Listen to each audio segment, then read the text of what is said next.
नमस्कार सबैजनालाई। आज हामी EPS टपिक बुकमा रहेका केही महत्त्वपूर्ण अवयवहरू अध्ययन गर्नेछौँ, जुन इक्जामको लागि पनि एकदमै महत्त्वपूर्ण हुने हुनाले भिडियोलाई स्किप नगरिकन अन्तिमसम्म हेर्नुहोला भन्न चाहन्छौँ। आज हामी पार्ट 1 मा केही शब्दावलीहरू अध्ययन गर्नेछौँ भने बाँकी शब्दावलीहरू नेक्स्ट पार्टमा लिएर आउनेछौँ। सुरुमा हेरौँ। सनसेङ्निम शिक्षक अथवा शिक्षिका, जुन हामी चित्रमा देख्न सक्छौँ। सनसेङ्निम भन्नाले टिचर, शिक्षक अथवा शिक्षिका। हाक्सेङ विद्यार्थी, स्टुडेन्ट। फानछिन्गु सहपाठी, सँगै अध्ययन गर्ने क्लासमेटलाई फानछिन्गु। छिल्फान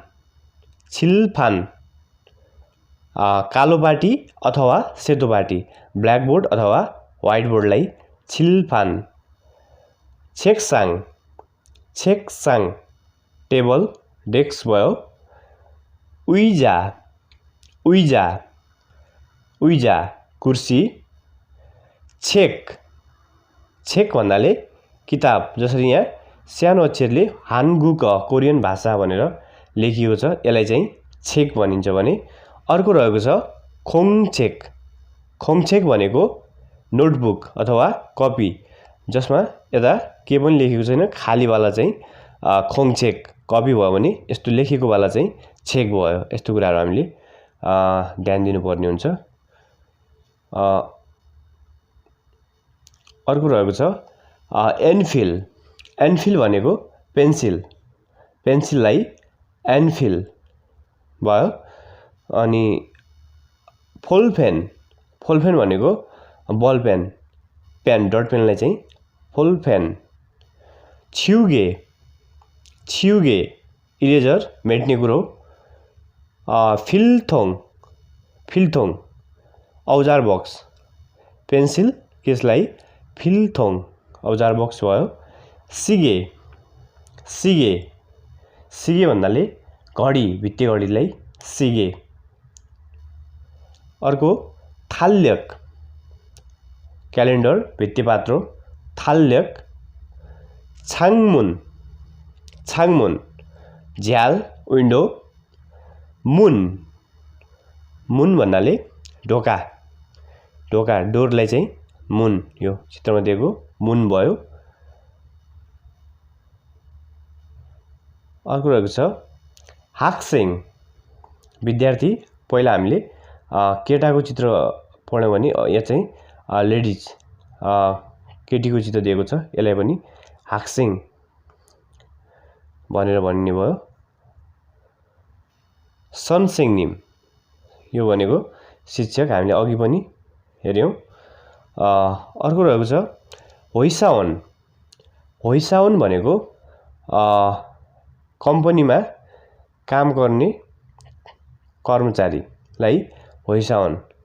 प्रायः प्राइभेट कम्पनीतिर काम गर्ने कम्पनीहरूलाई कर्मचारीलाई के भनिन्छ त होइसाउन भयो। छुबु गृहिणी भयो, छुबु। अनि अर्को रहेको छ ख्याङछालगन भनेको प्रहरी अफिसर अथवा प्रहरी कर्मचारीलाई ख्याङछालगन भनेर भनिन्छ। अर्को रहेको छ सोबाङवान भनेको फायर फाइटर, आगो नियन्त्रण गर्ने कर्मचारीलाई सोबाङवान। अनि यो चाहिँ खोङमुअन भनेको सरकारी कर्मचारी, पब्लिक अफिसरलाई के भन्छ त खोङमुअन भनेको सरकारी कर्मचारी, सरकारी कार्यालयहरूमा काम गर्ने कर्मचारीलाई खोङमुअन भनेर भनिनुभयो।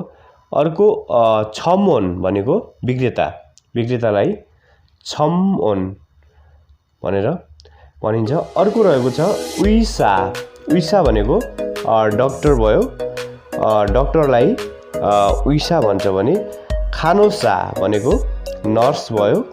अनि योरिसा कुक, उन्जन गिसा ड्राइभर भयो। खिसुल्जा भनेको प्राविधिक टेक्निसियनलाई खिसुल्जा। अर्को मोक्सु भनेको सिकर्मी काठपातको काम गर्ने मान्छेलाई मोक्सु भनिन्छ भने नोङ्बु कृषक भयो, नोङ्बु कृषक। अर्को रहेको छ अबु भनेको माझी। भिडियोलाई अन्तिम समय हेर्नुभएकोमा तपाईँहरूलाई धेरै धेरै धन्यवाद। कृपया भिडियोलाई लाइक गरिदिनु होला। के कस्तो लाग्यो सल्लाह सुझाव कमेन्ट बक्समा दिन नभुल्नुहोला र नयाँ साथीहरू हुन्छ भने च्यानललाई सब्स्क्राइब गरेर अल नोटिफिकेसन अन गर्नुहोला, जसले गर्दा आगामी पार्टहरूको भिडियोहरू अपलोड गर्ने बित्तिकै सबैभन्दा पहिला तपाईँहरूले हेर्न सक्नुहुनेछ। र फेरि हामी अर्को नयाँ पार्टमा भेट्नेछौँ। धन्यवाद।